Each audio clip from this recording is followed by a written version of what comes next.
Dia senyum-senyum sendiri, dia lompat-lompat kecil, dan puncaknya tiba-tiba Tiara lari ke atas sambil teriak, melebu kabeh, katanya ya Allah. Hai, wassalamualaikum warahmatullahi wabarakatuh. Terima kasih sudah klik video ini. Selamat makan untuk wawak semua yang lagi bersiap mau makan, ya kan?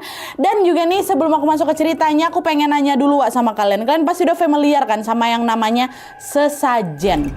Buat kalian yang belum familiar, sesajen itu tuh adalah persembahan berupa makanan, bunga, atau juga dupa yang biasanya diletakkan di lokasi tertentu untuk persembahan bagi leluhur ataupun bagi entitas gaib lainnya. Nah, mungkin juga buat sebagian orang, Wak, di zaman sekarang sesajen itu dianggap sebagai tradisi lama yang udah nggak relevan lagi. Tapi bagi sebagian orang yang lain, sesajen itu tuh adalah simbol penghargaan bagi mereka-mereka yang tidak kasat mata. Nah, kisah yang akan aku ceritakan ini berkisah tentang perjalanan 5 sekawan ketika mendaki sebuah gunung. Sayangnya pada saat pendakian itu berlangsung, salah satu dari mereka ini melakukan kesalahan yang mungkin terlihat sepele, tapi ternyata menyentuh hal yang dianggap sakral oleh masyarakat setempat. Nah, kira-kira kesalahan apa yang mereka lakukan dan gangguan apa saja yang mereka alami? Tanpa berlama-lama kita langsung masuk aja ke ceritanya. Check it out!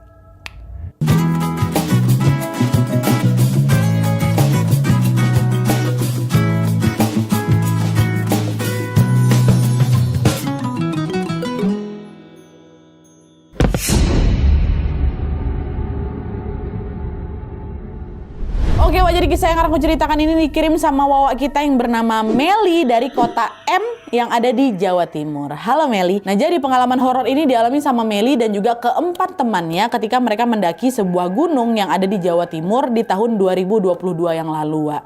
Cerita ini tuh bermula ketika Meli dan juga 4 orang temannya yang bernama Reno, Tiara, Arif, dan juga Devi berencana mendaki sebuah gunung yang kita sebut aja namanya Gunung Awa. Nah, setelah berdiskusi, mereka pun akhirnya sepakat untuk mendaki pada hari libur yang bertepatan dengan tanggal 1 Suro. Dan FYI, Wak, malam 1 Suro ini dikenal sebagai momen yang cukup wingit dalam kepercayaan masyarakat Jawa. Dan konon katanya di malam itu energi alam dan juga makhluk tak kasat mata dipercaya lebih aktif dari biasanya. Nah, karena itu nggak sedikit orang yang memilih untuk tetap diam di rumah dan juga menjaga diri. Tapi sayangnya 5 sekawan ini tuh justru memutuskan untuk mendaki gunungnya di malam itu, di malam 1 Suro. Entah karena nekat atau karena belum begitu paham resiko, Wak, ya. Tapi yang jelas mereka ini tetap mantap menjalankan rencana pendakian di hari itu. Nah, di hari keberangkatan mereka semua sudah berkumpul dan siap untuk berangkat. Tapi tiba-tiba salah satu di antara mereka, yaitu Tiara, mengaku kalau dia belum izin ke orang tuanya. Ditegur lah sama Wawa, sama si Meli kan. Ya udahlah Wak, kau izin aja lah dulu mumpung belum jalan. Masa aku pergi nggak izin dulu gitu kan? Tapi di situ Tiara nolak. Katanya pasti aku nggak dibolehin. Gara-gara kebetulan juga aku baru sembuh dari sakit gitu. Nah, meski udah diingetin ya, Tiara ini tetap kekeh buat lanjut, Wak. Akhirnya ya mereka pun tetap berangkat lah ini ke Gunung A dengan naik motor. Dan 2 jam kemudian di siang hari nih, Wak, ya, mereka udah sampai di sana. Nah, pas sudah sampai di parkiran, Mel ini tiba-tiba ngerasa perasaan aku tiba-tiba nggak enak gitu Nadia. Bahkan aku juga sempat ngajak kawan aku balik loh, cuma ditolak langsung lah sama kawan-kawan aku.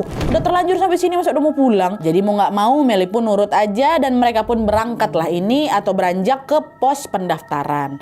Nah, setelah beli karcis, pendakian mereka pun dimulai. Gunung ini nih katanya tingginya kurang lebih 2000-an mdpl, Wak, dan waktu tempuh untuk sampai ke puncak diperkirakan sekitar 6 jam. Nah, di awal-awal perjalanan, trek yang mereka tempuh ini masih landai dan juga masih gampang gitulah dilewatin. Mereka berjalan santai sambil menikmati indahnya pemandangan yang ada di sana. Tapi setelah berjalan lumayan jauh, Wak, tiba-tiba Meli ini cium bau dupa. Meli nanyalah ke kawan-kawannya, guys, kalian nyium bau dupa nggak? Iya weh, aku nyium. Bau dari mana tuh ya? Kata Arif. Gak tahu, pekat kali baunya, kata si Tiara. Jadi mereka berlima tuh nyium, Wak. Nah, meskipun bau itu semakin menyengat, ya udahlah mereka nggak begitu ambil pusing. Mereka tetap lanjut jalan aja. Cuma di pertama-tama mereka udah cium bau dupa yang entah dari mana. Tapi nggak lama setelah itu, mereka ngelihat ada sebuah macam apa ya, bangunan atau gapura kayak gitulah, Wak. Yang di atasnya itu ada tulisan pesarean atau pemakaman. Di sekitar bangunan itu juga ada banyak sekali sesajen yang tersebar di setiap sudut di sana. Nah, pas ngeliat itu, Reno sama Tiara, dua kawannya ini memutuskan untuk masuk ke area pesarean. Sementara si Meli, Devi, Arif nunggu di luar. Masuk mereka